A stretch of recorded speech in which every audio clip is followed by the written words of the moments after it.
Did you know that children are not allowed to have meaningless entertainment anymore?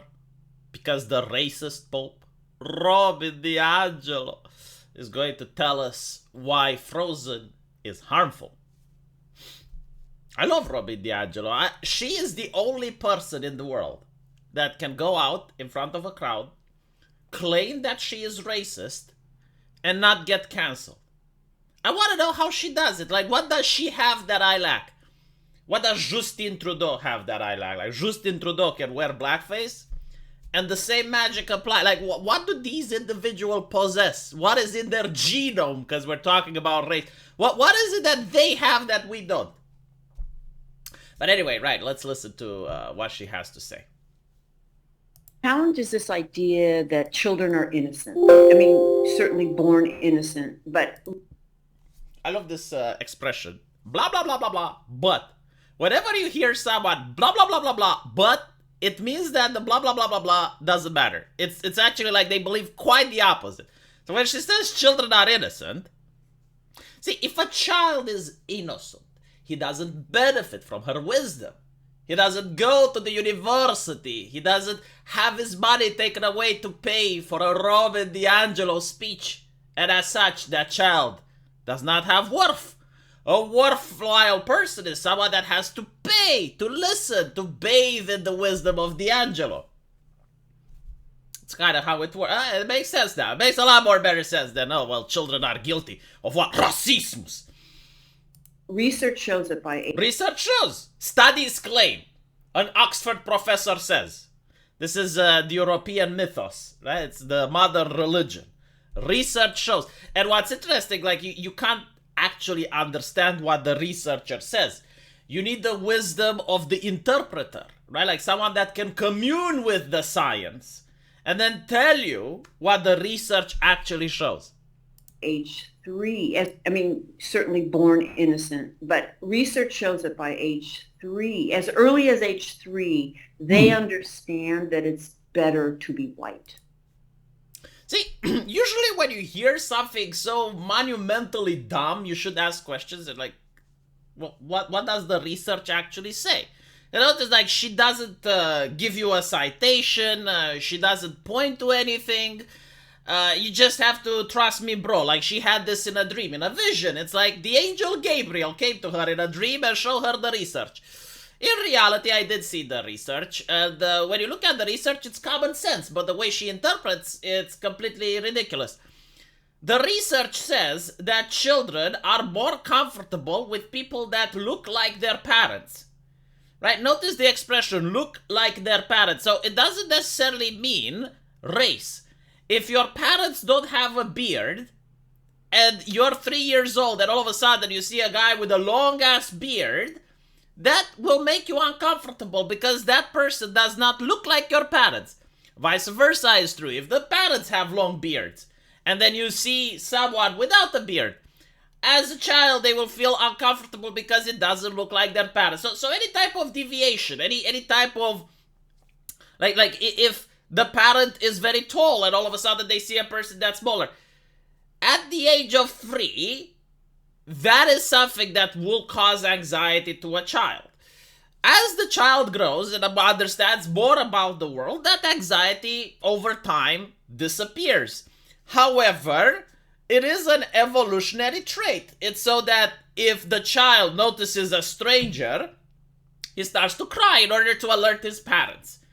This has nothing to do with racism unless you have like a very weird and bizarre interpretation, because again, if you are, let's say, a black child and you see someone that's different, the same logic applies. Just like it happens for white children, it happens for black children, for Asian children, because all of us are human and we share certain traits. My God, a child at the age of 3 thinks it's better to be white, according to Robin DiAngelo. A child at the age of 3 doesn't know anything. The only thing that a child at the age of 3 knows is whether or not he is trans. I have been told this by activists, so I believe it. But definitely not racismus. Wow. Let me be clear. Not that look, even this individual is like, child at the age of... That doesn't sit right with me. That, you know, and this guy, I assume he's also a left-leaning person. But, like, even he is like, I mean, people are better, but that it's just better to be white. yeah, I disagree. I mean, it depends on the context. Like, if you're in China, it's probably better to be Chinese, you know? If you're in India, it's probably better to be rich. It's probably better to be handsome or beautiful. Like, this is actually another study that she doesn't like to bring up. But there was at the university, someone asked, what would you rather be? A minority, or would you rather be ugly? And it was universal, like everyone wanted to be a minority, so no one wants to be ugly. But anyway, right, let's listen to Robert D'Angelo, who's very experienced on studies. Literally, like, her entire book is hashtag trust me bro. And let me give you an example of Frozen, the movie Frozen. Yes. It's huge, this movie, right? I've seen little girls all over the world with the backpacks. I mean, you can't. I love the fact that little boys are being excluded. Do little boys not like Frozen? I like Frozen. Why am I being left out? Can't watch that movie and not know that the ideal is white. I think, like, the ideal is German. Like she built an army of evil snowmen. She's gonna take all over the world. Heil Elsa. Yeah, I mean, here in Europe, see, Robin DiAngelo doesn't benefit from the wisdom of the Europeans, because has she ever traveled here? In Eastern Europe, has she ever traveled? We don't talk about white here. Now, we do talk about Polish, Hungarian, Romanian. Like, ethnicity is very important in Europe. Many Americans just don't understand. They don't believe it. They think I'm joking or lying. But when they come here, they realize. Like, imagine placing a German and a Romanian in the same pot, completely erasing our differences, our culture, our way of life. Even the European Union has tried but hasn't done so. Very offensive. Incredibly offensive. But here you have it, you know, like, oh, well, all whites are the same. Horrible. Please stop. Blue eyes, blonde hair, red hair. That's just one example. And you can have maybe a frog that turns. But even then, it's like, it depends on the culture that's making these things, right? So, like, if America makes these stories, obviously it will be American-centric. If South Korea makes their stories, it would be South Korea-centric. Like, you have to be so ignorant to ignore the rest of the world. Like, when Bollywood makes romance stories, they cast Hindi actors. So you have to be completely ignorant of that. Pretend that Bollywood doesn't exist. Pretend that China doesn't make its own movies. Pretend that if Africa was to make its own movies, and they have a couple of independent films, by the way, do you know what actors they cast in those movies? They cast black actors. The amount of ignorance required, the amount of being sheltered in a bubble to ignore the rest of the world in order to make these claims is astonishing. Turns into a princess for a minute and goes back to a frog, and she's a brown girl. Wait. Did we watch the same? Like, that doesn't happen. Like, I seen Princess and the Frog, right? Which again, like, completely demolishes her argument. Princess and the Frog was done, oh my god, way before social justice. At least the modern version of it. And, yeah, the princess gets turned into a frog. But at the end, she gets turned black into a princess. And I love the fact is, like, she's like the brown girl. Like she doesn't have a name or anything. I mean, I assume it was her favorite movie, right?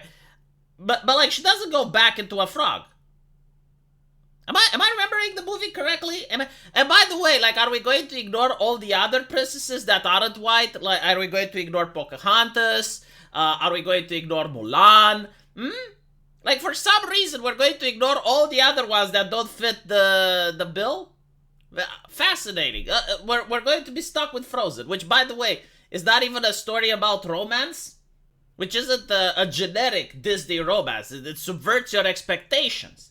The true love is between family, between two girls. That's where true love is. There's no more prince. There's no room for the prince. Yeah, Frozen is the pro. I do agree, but for other reasons. But that doesn't. Oh, that's the exception, not the rule. So don't be naive. Again, the exception, not the rule. If we ignore Pocahontas, if we ignore Mulan, I'm pretty sure there's more, but Naive about what they're internalizing and how early. And and also don't be naive that you can just lecture them. And her entire life is built around making more money than me and you put together on lecturing. You shouldn't, and then that's fine. What is your life like? I'm actually curious. Like, can someone lecture her though? Or has she reached the level of knowledge that only Buddha has managed to achieve? Like has she reached enlightenment to the point where no other human being can lecture her? Because I keep hearing like a lot of activists going, it's like, oh well, you can't lecture this person, you can't. But can anyone lecture you though? Like, is there any person that you can say, yes, this individual is more knowledgeable than me? I will tell you something else that's funny. Why is she paid at her speaking events more than people of color? It's an uncomfortable truth, isn't it? It's an uncomfortable truth. Like, her entire ideology is like, you need to listen more to people of color, minorities, and blah, blah, blah, blah, blah. And then when you look at her speaking fees, she's actually making more money than other minorities. Very uncomfortable truth. The idea of, on the airplane, put your oxygen mask on and then turn towards the more vulnerable. Mm-hmm. So do you have an integrated life? You're telling your children everybody's equal, but you have never had a person of color at your dinner table? That's the practice of our... So are there enough people of color to go around for every white person to have one at their dinner table? I mean, maybe there are, because white people are a minority on Earth.